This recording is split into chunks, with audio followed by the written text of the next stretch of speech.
किसी भी देश के लोकतंत्र की सबसे पहली पहचान वहां की मतदान प्रक्रिया होती है। Election commission of India Bharat की वोटिंग प्रक्रिया में एक बार फिर बड़ा बदलाव ला सकती है। Multi constituency remote electronic voting machine.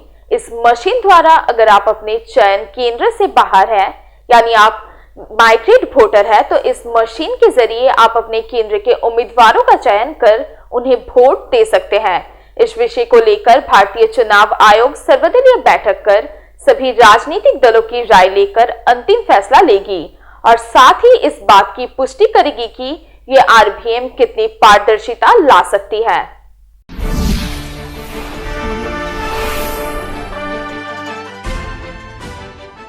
अब अपने गृह जनपदों से बाहर रहने वाले लोग भी वोट डाल सकते हैं। कई बार ये लोग नौकरी, पढ़ाई और अन्य कार्यों की वजह से अपना मताधिकार का प्रयोग नहीं कर पाते हैं, लेकिन अब ये लोग बाहर रहकर भी वोट डाल सकेंगे।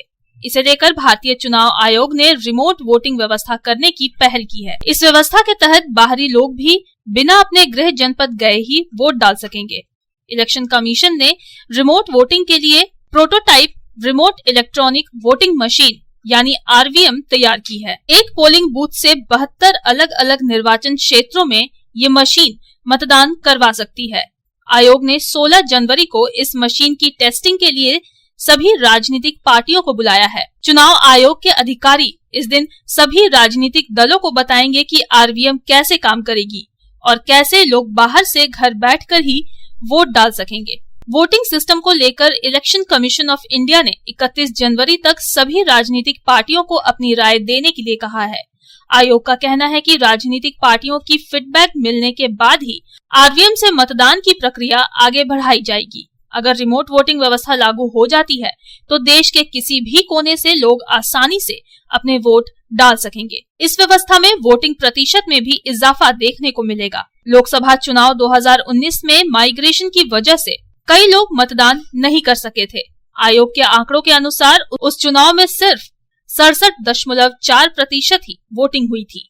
करीब 30 करोड़ से ज्यादा लोग वोट देने से वंचित रह गए थे। इस समस्या से समाधान के लिए चुनाव आयोग ने आरवीएम तैयार की है। चुनाव आयोग ने आरवीएम का प्रदर्शन करने के लिए सभी 8 राष्ट्रीय मान्यता प्राप्त और 57 राज्य स्तरीय दलों को इस सिस्टम में किसी भी तरह के बदलाव या आपत्ति दर्ज कराने के लिए 31 जनवरी 2023 तक का समय दिया है।